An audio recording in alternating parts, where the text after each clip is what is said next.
Again, it is the early part of spring training. Pitchers and catchers have reported. The 20th is supposed to be when the full squad reported for the Mariners, but a bunch of folks are already down there for Seattle, which is nice to see. With that, a lot of the local media has gone down to there as well. So we've got some news and notes here about a few of the Mariners players. So on the 15th, we found out that right-handed pitcher and reliever Gregory Santos will be a little bit behind in spring training. He's coming off an injury from last year, and he won't be throwing off the mound right away. He isn't dealing with elbow issues. He felt some soreness in his lat teres major area after throwing a bullpen in Peoria, and the Mariners decided that it was best to dial it down and kind of slow play him into spring training, which isn't a bad idea. I mean, you get this guy that you want to be a high leverage reliever. It's a win now trade. You don't really want to go out and run his arm off in spring training. So not necessarily surprising, I guess you could say. Right-handed pitcher Edward Bazardo, will also be behind in his throwing program this spring. Former Mariners reliever Tom Wilhelmsen is apparently doing some coaching. He's at the Mariners complex in uniform. It wasn't an official position quite yet. Similar to how Joel Pinheiro a few years ago came out and checked things out, Wilhelmsen is observing and helping out to see if he wants to continue into a coaching path in baseball, which would be interesting to see. Obviously, a lot of Mariners fans will remember Tom Wilhelmsen from the dance he did after the Mariners season wrapped up. Around the 2010 season, I believe. I was in middle school at the time, so you'll have to forgive me. And, he kind of went a little bit viral for that. It's a GIF and everything. So it's interesting at least to see a few of the former Mariners pitchers and just former Mariners in general having involvement with the team, whether you look at guys like Mike Cameron being in the organization, Edgar Martinez hanging around batting practice throughout the course of the year, Danny Farquhar coming back and accepting an official coaching role this season, Ichiro Suzuki obviously hanging around the team all the time. So it is interesting to see former Mariners just coming around to hang out. I remember seeing Ken Griffey Jr. last year, and he said he was just kind of here to hang out. So that was fun to see. But it's nice also to know that, former Mariners do want to come back. They do want to come back to Seattle, spend time here, work with the players, and work on, helping them improve their game, helping make them better.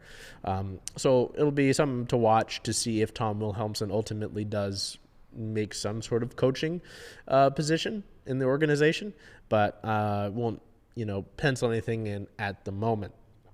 Outside of that, there was a somewhat interesting roster move on February 17th. The Mariners claimed right-handed pitcher Levi Stoudt off of waivers from the Cincinnati Reds. With that move, they had to make a roster spot on the 40-man, and recently acquired, and by recently I mean just last week, outfielder Kanan Smith-Njigba, brother of Jackson Smith-Njigba for our Seattle Seahawks, was designated for assignment. So that was tough. Just because, you were hoping for that fun story, obviously. But, Stout's a guy that helps the Mariners improve their starting pitching depth. He was a guy that some folks were really high on before he got traded in the Luis Castillo deal a few years ago. And same thing with the Santos trade. You thought, okay, you got to give up something. You got to give up some guys who could make an impact in the future in order to improve in the now. And the Reds decided they weren't going to keep up with him, and the Mariners were like, hey, you'll come back.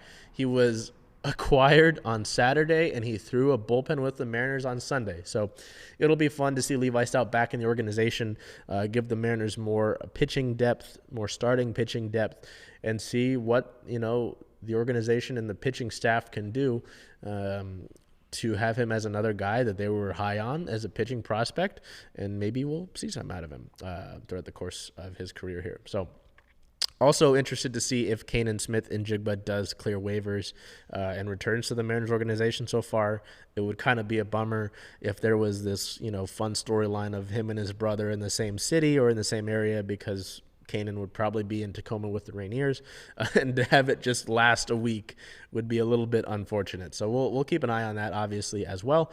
But that's all we've got for right now. I believe we're 39 days out from opening day. Let's see, days until Yep, 39 days until opening day on March 28th against the Boston Red Sox. And we'll get to some spring training games pretty quickly here, actually. So, again, full squad should post a report on the 20th, but a bunch of them are already down in Peoria getting some work in. Cal Raleigh's down there, Julio's there, Sam Haggerty's there, JP Crawford. So you can tell the guys want to get back to work, which is exciting to see.